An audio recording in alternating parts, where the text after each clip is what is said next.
Najeh, man. I'm going to be reacting to the NFL playoffs. A lot going on. AFC Championship game was like yesterday, probably the best game of the weekend, and then it was the NFC Championship. So I'll go ahead and start with obviously. I'll go ahead and start with the NFC Championship game. Eagles won that one, 38 or 31-7. Really good game. Hold on, guys. I'm gonna actually pull it up in 1 second.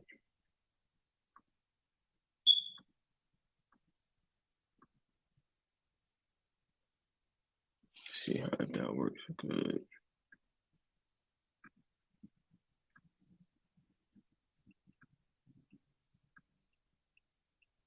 Well, I don't know exactly. No. I was trying to get it to show you guys the Eagles thing, but I'll just talk off the rip. So just a dominant game for Philly, 31-7. Brock Purdy went down. It's confirmed today by Adam Schefter, torn UCL, which is an ulnar collateral ligament in his elbow. Is seeking a second opinion, but for San Fran, man, that got to be tough. 3 championship games in 4 years, just to end up with no championship rings. A really talented roster, Super Bowl roster to say the least. Um, Jimmy Garoppolo went down early season, broken foot.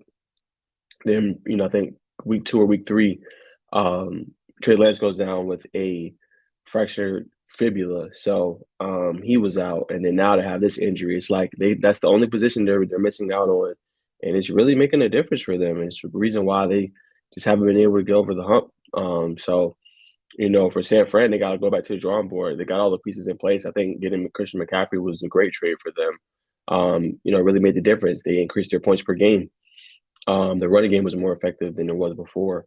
He's a threat out of the backfield. He's a threat, in the receiving game. He just really makes a difference all around. So I thought picking him up was key for San Fran. Really made the difference. But yeah, man, just the injuries just kind of overcame him, and you saw the difference in not being able pretty much to throw the football for Purdy, and then they had obviously Josh Johnson come in, and he tried to do what he could, but he ended up getting hurt and getting a concussion and had to be taken out. So that was pretty much game set match for San Fran. So it's unfortunate, but I mean I think they'll be right back there next year in the NFC. There's no really big teams that can go on like I think like a stretch for a long time that you think, okay, hey, that team's going to be there. I think NFC is almost always up for grabs.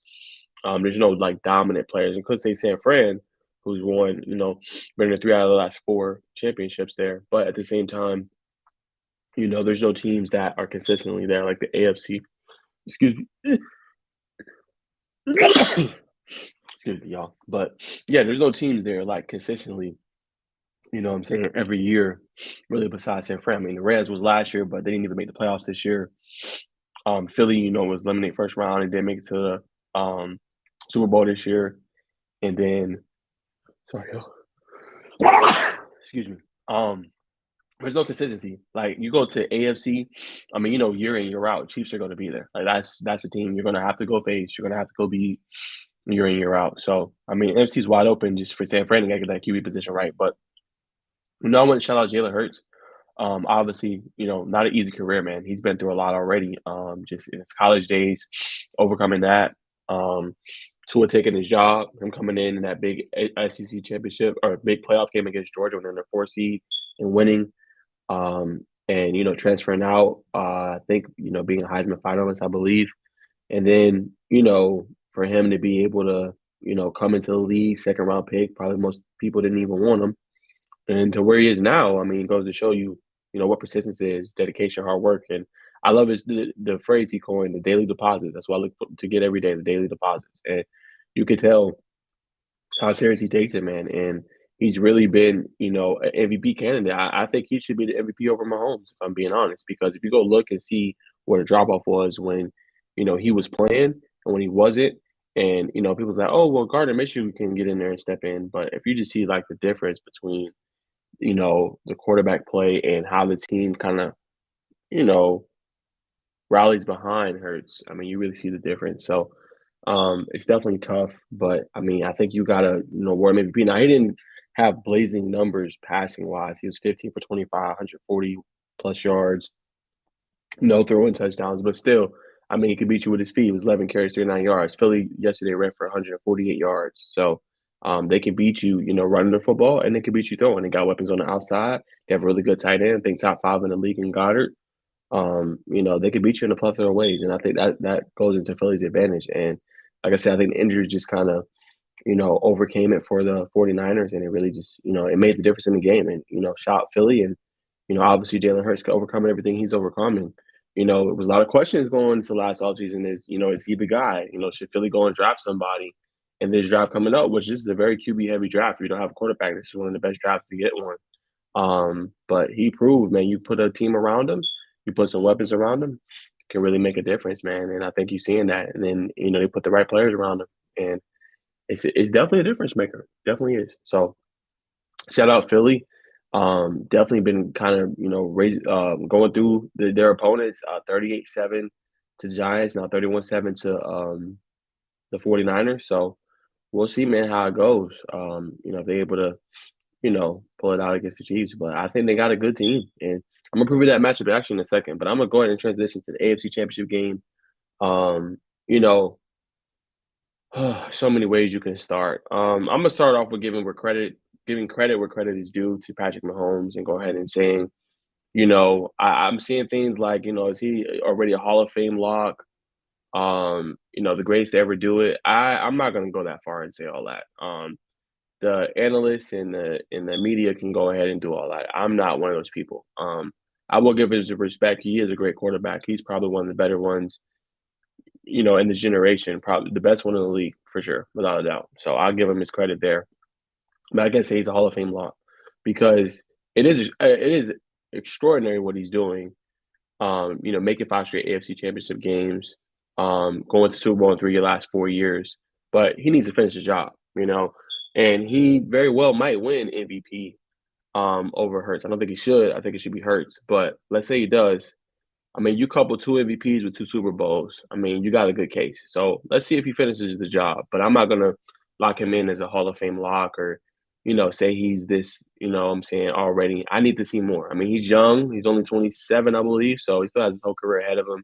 But I'm not gonna do that just yet. I need that longevity and consistency. He's shown that, but at the same time, he's still young. So I'm not gonna say that yet, but give him his credit, man. Going out there with one leg, essentially, and being able to fight and battle through 326 yards passing, 2 touchdowns. I give him his respect, man. You can't play no better at home, and they took it personally. Some of the disrespect they felt, the Bengals chirping. So got to give them that love and respect there. So they went out and battled and fought, and Kelsey had his best game against the 7 catches, I think 68 yards, a touchdown. And we had no answers defensively from Marquez Valdez-Scantling, number 11. He killed us. 6 catches, 117 yards, a touchdown. We had no answers for him. So that made a difference in the game defensively. I don't think we created enough pressure for Mahomes. So they took full advantage of that. I thought they did good on the ground game, just limiting that at Pacheco, who's a really good rookie. They really limited that, so I think they did good there. But just couldn't get they got stops when they needed them. But it's an unfortunate penalty there at the end. Help the Chiefs, but it is what it is. And I'm gonna shout out Chris Jones too. 2 sacks he had in the game. That was big for him. Um, you know, he had to have a game. I don't think he has had a postseason sack in his career. I believe that was the stat, or has had a sack against the Bengals. It's one or the other. But he dominated that game. 2 sacks. He had some pressures, some hits. But they did their thing, man. You got to give them credit. We know that the AFC goes through them. We know that, and at the end of the day, it's all respect. They probably felt slighted by some of the media coverage and things like that. So you can respect where respect is due. They're a great team. They're gonna be there year in, year out. And I'll say this real quick before I talk about the Bengals. That's a rivalry. It's a rivalry. They played each other 4 times in the last 2 years, and it's 3-1 Burrow or 3-1 Bengals right now. So it's definitely a rivalry, and we gonna see who can come out top at the end of the day.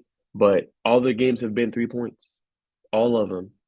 4 of the games have been inside about 12 points. So they're all close in it. They all go back and forth. Their momentum shifts in the game. I mean, you can't ask for a better rivalry. Everybody wanted the Mahomes and Allen, but I think we're seeing a Burrow versus Mahomes rivalry, and you got to give respect where respect is due. And he hasn't got on the stage just yet, in my opinion. Allen hasn't gotten to the Super Bowl yet. He came close, and it wasn't necessarily his fault.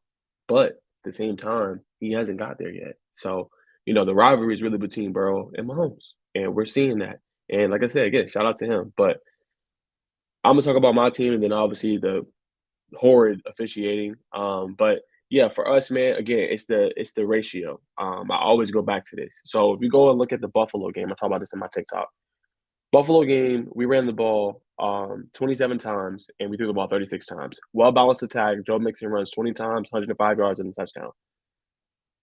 Burrow only throws it 36 times. So good balanced attack. Again, you could say that's a fluke performance by the offensive line because Burrow had a lot of time to throw. They weren't getting any pressure, but the running game I think helped them out a lot. If you go look at this stat line, Burrow threw the ball 41 times. You know what I'm saying? And we only ran the ball 13 times. There's no balance. And I get we're spread offense, but it's at the same time, what this game comes down to with the Chiefs is the adjustments. I don't feel like we made enough adjustments in this game. You know, when when going into the game, you knowing, okay, we got three backup linemen in the game, right? We don't have our starters. And knowing that early in the game, they had three consecutive sacks on three consecutive plays. That should have told you then, okay, I see what kind of game this is going to be. Our offensive line is kind of struggling here. Okay, let's move it to a different formula. You have to be able to make those in-game adjustments and see, okay, let's try something else. So at that point, then you run the football. So one play they got like a 2nd and 3, they throw a bomb to chase on 2nd and 3, don't get it. It's 3rd and 3 now. But like you get in those situations, like just run the football. You got 7 yards on the first down. Run it again. Keep running it. And I know they say, oh, well, he only got 2 yards to carry. But again, at least you went out trying to feed him. Like Burrow just felt uncomfortable the whole game. And you can say, of course, he didn't play his best game. 207 yards, 2 picks. He did, but he was never comfortable. They were in there within 2 seconds of him basically getting the snap, and I think you have to aid that in some ways and somehow. And that's the way to do it. You know what I'm saying? Running the football, obviously, and involving. And if you say, oh, well, Mixon's the problem, well, let's involve Piron. Piron only had 5 carries in the game. That's not enough for him. He's a bruiser. You know what I'm saying? He's a thumper. You know what I'm saying? You get him the ball, and that makes all the difference. You know what I'm saying? So, for me, that's what the game kind of came down to. We could not protect Burrow. He had 5 sacks in the game. I think 12 QB pressures. I think he took probably close to 10 hits plus. So that makes the difference in the game. You know what I'm saying? And that's the only thing I've been upset with all year. I just felt like we didn't lean on the ground attack enough. Last year, Mixon was a Pro Bowl running back. They leaned on him more. Obviously, we know Joe Burrow is the franchise. He's the franchise QB, Joey franchise. But at the same time, you got to think like, okay, let me put him in a position that can help him more instead of having to make him drop back so much. Because all they were doing at the end towards the end of the game for a quarter was doubling Chase, and it was doubling Higgins, and then it made it tough because then our slot receiver Tyler Boyd went down early in the game, the second quarter, and he's kind of like your go-to guy on third down. But when those go out the window, it's more tough, you know what I'm saying, to kind of overcome those things. And once again, man, before I get to the defense, it's like the offensive line has been our Achilles heel the past 2 seasons, and you could say whatever you want to say about our roster. It sucks, whatever. They've had a Super Bowl caliber roster, obviously, because they wouldn't be in that position. They were in there last year. They got really close this year again. So we've had the roster. We got to fix the offensive line. I don't want to see 77 in the Bengals uniform next year. Respect to Hakeem Adeniji. I don't want to see him no more in the Bengals uniform. I don't want to see Max Sharping respectfully in the Bengals uniform no more. And not even Jackson Carman. Like, you got to move on. At this point in the NFL, you got to have 5 solid rocks that you can have. You need to have 3 to 4 depth pieces at the offensive line position, or you're not going to go nowhere because injury is a part of the game. Attrition and stuff is going to happen. So you got to be prepared in those moments in order to overcome that. And we were not prepared. And that worried me going into the season. Like, okay, we still got some of the same guys backing up, the stars that we got. And it culminated well. I will say that about the offensive line. Going from, I think it was about week 5 all the way on towards the end of the season, they had started 15 games together. They did really good. They did really good. And they were giving Burrow time. He had all to throw. But when you don't have time to throw, it makes those downfield throws harder. You know what I'm saying? And you have to do, check downs and things like that. So I thought Burrow did the best he could. Didn't have his best throws, but I mean, some of those were big time throws too. 4th and 6 on the 41-yard line. I think late in the third or early in the fourth, hitting Jamar Chase in double coverage. It's an excellent throw, to get us in position to tie the game. Same thing when he hit T. Higgins on that go route in double coverage again. High point in the football, only where T. Higgins can go get it. Another play on the 2nd and 3 I mentioned earlier, where he hits Jamar Chase right in the helmet. I mean, you can't throw the ball no better. So he's shown that he has what it takes, this mentally side of the game, accuracy side of the game, that kind of um it factor that some quarterbacks don't show. Burrow has it, and not everybody does. Burrow has it. But if we want to really win the Super Bowl, and so start with addressing our free agents. Jesse Bates, a free agent, Von Bell, Jermaine Pratt, Hayden Hurst, Eli Apple, and others. Like we're gonna have to decide, make some tough decisions, see who we're gonna bring back. And obviously the priority is gonna be to re-sign Joe Burrow. Clearly, clear cut as day. You have to. But then you got to think about, okay, Jamar Chase is going to come on contract soon. T. Higgins, those two are your core players. I mean, they really make it tough on the defense, and he has those weapons. So it's going to, the money, it's going to be interesting to see, man. They say they're a connected group and things like that. But, they've been knocking on the door. So, like I said, at the end of the day, you're happy with the season. But that was my takeouts, or sorry, my standouts. What stood out to me offensively, and then defensively, like I said a little bit earlier, we just couldn't create enough pressure on Mahomes, even with a bum ankle. They did try to bring some blitzes. It just seemed like it didn't get there. And if it did, he was throwing the ball away. You know what I'm saying, or he was getting rid of it out of his hands quick. So it's tough to play Mahomes, but I mean they were right in the game. That's all you can ask for in the AFC Championship game, to go to the Super Bowl, is to be in it and have a chance to win the game, because it's tough to get there and it's tough to compete and things like that. So that's all you can really ask for, and they did that, honestly. So I'm gonna talk about the officiating now, real quick. I mean, I thought it was trash, man. I'm not gonna lie to you. The officiating was trash. It was a lot of blown calls. Like the 3rd and 9 didn't make any sense. You gave them literally a fifth down.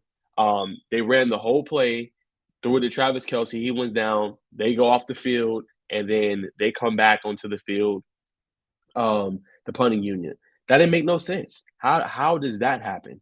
And then they said, oh yeah, well the guy he raised his hands. Okay, so there's two things can happen there. The head official can come down and say, okay, hey, no play, let's stop it right there. If he saw the official right there, right? Or the official can come all the way down the field and say, hey, no play, we need to do a game clock adjustment, right? Or as a matter of fact, the third option is you run the play and then you reset the clock or whatever time that came off afterwards, right? Y'all gave them a whole nother play. How does that happen? You know what I'm saying? How and what way is that fair? We got a whole stop and we're gonna go out there and stop him again. Then we get the stop and the sack, and then you call a BS holding call, when he bats the ball away. So I know people gonna be like, oh, well, that didn't really affect the game because they got the stop anyway. It doesn't matter though. It's a field position game at that point. You're looking at I think they got the ball like maybe on the 8-yard line or something, compared to getting on the 30 potentially. All that stuff makes a difference, man. And like I said, the officiating was trash, bro. You go look at the play where Sky Moore with the kick return. That's a clear block in the back. He shoves him. I mean, that's clear as day. Then you had other plays early in the game. Joe Burrow throws the ball. You know what I'm saying? And then he gets hit by Frank Clark 3 steps. Like literally, Frank Clark took 1, 2, 3, and then hits him after the ball is already gone. Not called. You know what I'm saying? And then before that, Chris Jones play, he does illegal hands to the face. Not called on the sack play. You know what I'm saying? It's just blatant calls, not called. Then on the last play, don't get me started on that. Obviously, that's a push by Joseph Asai. It's unfortunate, but you got two holding calls on that play by BJ Hill and then Trey Hendrickson. So, you know what I'm saying? Like, it just felt like they wanted the Chiefs to win. Like I said, keyword, I said felt. That's how it felt.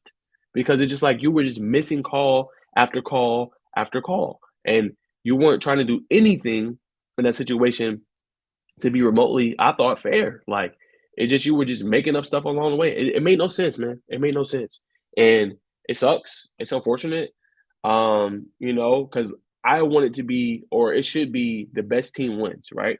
And it shouldn't be affected by officiating at all. Like the officials should be out. Like it shouldn't come down to a phantom call or anything like that.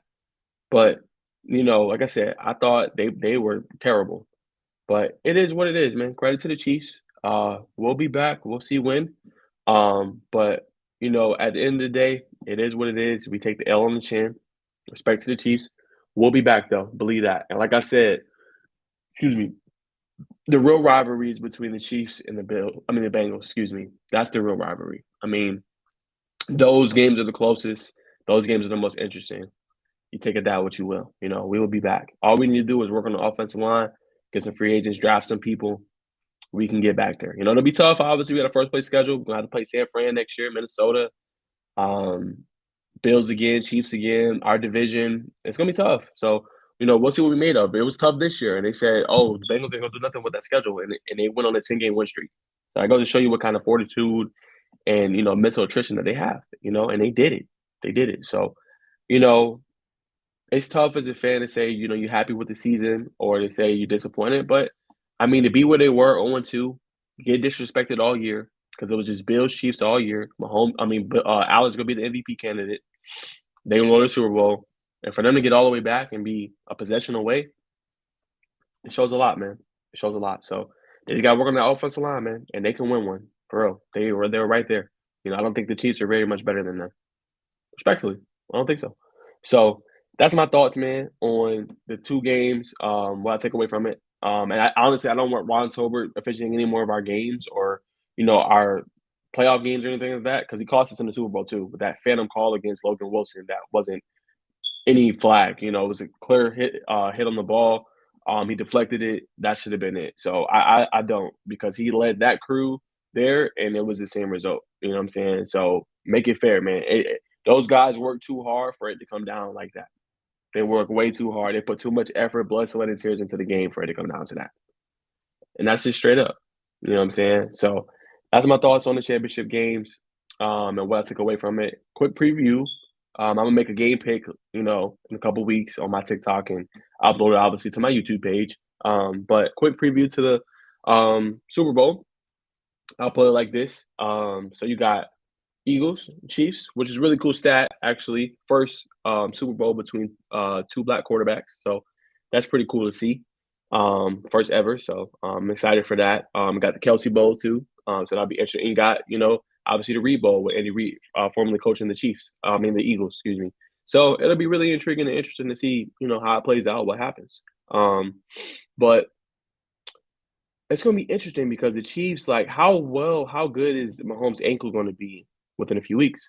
How much is he able to heal? Because we saw him, he was fine at the start, but saw towards the end of the game, he was limping more. He really had to gut it out. And that pass rush for the Eagles is fearsome, man. I'm gonna go ahead and say that right now. They had 70 sacks this season. That was the second most in NFL history, I think, or third most in NFL history in the season. So, I mean, you saw what Hassan Reddick did in the NFC Championship game. I mean, he had, I think, 2.5 sacks, a forced fumble, and 3 tackles. So he's a difference maker. He was going against like really good offensive linemen, like probably future Hall of Famers on the 49ers. So imagine what he can do to the Chiefs offensive line. You pair it out with two good interior dudes. You got Fletcher Cox, Jordan Davis, and then Brandon Graham on the other side, Javon Hargrave. You got some studs with Philly, and Philly can really win with their front four. And you've seen the difference in the Super Bowls when they won and they beat Tom Brady. They can win with their front four. And Brandon Graham forces the fumble against Brady that affects the game, and they ended up holding on to win. So like that's going to matter in this game. And if Mahomes is a sitting duck, it's going to be tough because these guys have speed on the edge. So even if you get out, they got linebackers, T.J. Edwards, Kasir White that can come down and get you. They got those their defensive ends can come down and get you. So it's going to be tough. The biggest thing will obviously be the coaching and the schemes and what Philly likes to deploy. But Philly can win with a front four. And the biggest thing, too, is how healthy can KC get? McCole Harmon went down with a pelvic injury. I think Kadarius Toney went down with the ankle. Both of those guys are speed. They can get down the field. They can hurt you, burn you deep. They can run good, short, intermediate routes. So how healthy will they be? Will they be able to play in this game? That's going to be interesting to see because a lot of the players went down for KC in the game against the Bengals. So how healthy will KC be? And then, obviously, what kind of a factor will, Travis Kelce play? He had a back injury, but he looked fine out there against us. He can exploit you in the middle of the field. He can run hitch routes. He can get across with skinny posts. Just little short hitches to the outside, out routes. He can hurt you down the middle. And that's really Philly's weakness is really that cover two they like to run. You can exploit that down the middle of the field. So all that, it makes a difference. So, we're going to see, can they overcome that? Can they be able to stop KC enough, in order to, get the ball back to the offense? And then if you're Philly, the key factors to beating KC in this one is going to be ball control. You got to keep the ball away from Mahomes and out of his hands. You got to be able to get the stops defensively, and offense, you got to go score. You can't get field goals. That's what kind of hurt the Bengals in this one. Too many field goals. They're playing from behind. Get out to an early, fast start, man. That kind of puts them different situation. They can't run the ball as much, stuff like that. So Philly has the offense to do that. They have three, I think, all pro players on their team, on the offensive line. Jason Kelsey, I think Landon Dickerson, Lane Johnson. So they got those dudes that can, really protect and really create holes, and the Chiefs defensive line, no disrespect. They handed it to us in that game against my Bengals, but that's a different line you're facing. You know what I'm saying? And they held up well against San Fran, who's a really good defensive line. Number one, pretty much in nearly every defensive category. Chief defense is nothing like San Fran's. So for Philly, it's going to be key. Run the football. You know what I'm saying? Get Gainwell and Sanders the ball off early and often. Lean on them and then let that build into obviously the passing attack, right? Because obviously Hurts can air the ball out. You know what I'm saying? You can hit Devontae Smith and then AJ Brown and Goddard. So they got weapons they can hit that can put kind of, um, KC and the Condry a little bit. That's going to be key. And Steve Spagnuolo is known for kind of his blitzes, wanting to blitz and things like that. So it's going to be important. Philly does a lot of quick game stuff too. They pass in the football, quick screens, maybe quick hitch routes, just getting Hurts in a rhythm early and often. That's going to be key in this game as well. So that's another aspect to look out for. But I don't think Philly should come out just pass, pass, pass, because pass, pass, pass, you go 3-and-outs, get the ball to Mahomes, he's in control of the game. You got to keep him off the field. So it's going to be crucial for Philly to play some ball control offense, long, methodical drives, running the football, 12 to 15 play drives, maybe even 17 play drives. That's demoralizing. And then you have your defense who's well rested coming onto the field, being able to create pressures and things like that can lead to some turnovers. You got to make Patrick Mahomes and his losses. He's had either some turnovers or a big turnover in the game. You got to try to create some turnovers against Mahomes, get him out of his way. You know what I'm saying? That's going to be the key to beating them. So those are some key factors that Philly needs to do. Obviously, they're going to need their safeties to play well. They got the corners, I think, to defend. James Bradbury, Darius Slay, two really good corners to be able to defend against KC.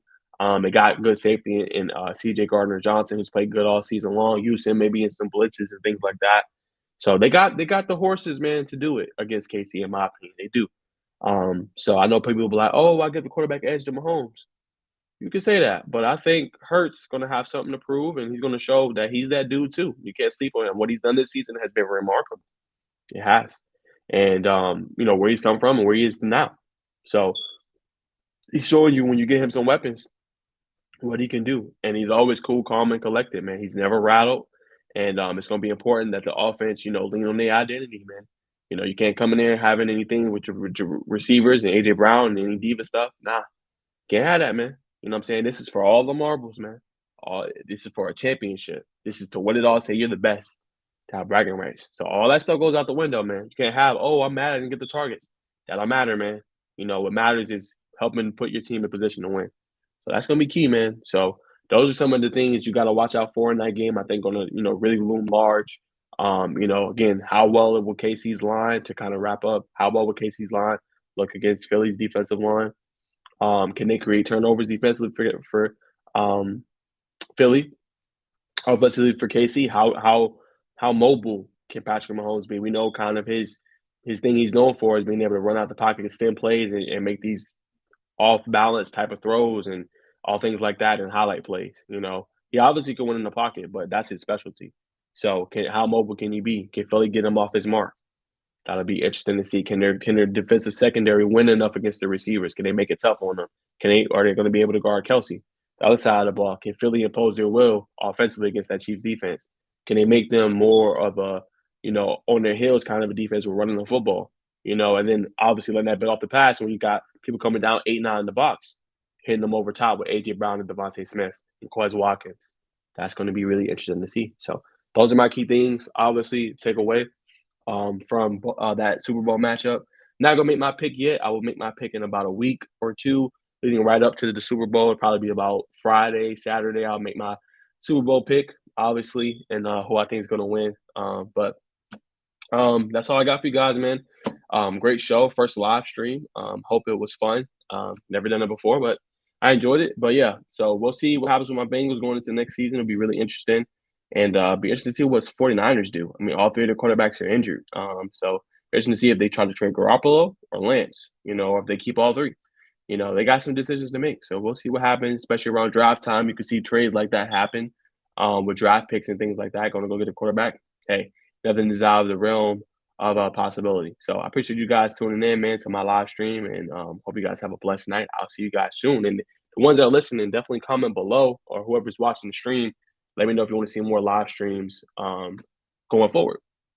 All right. So I appreciate you tuning in. I'll see y'all on the next one, man. Peace.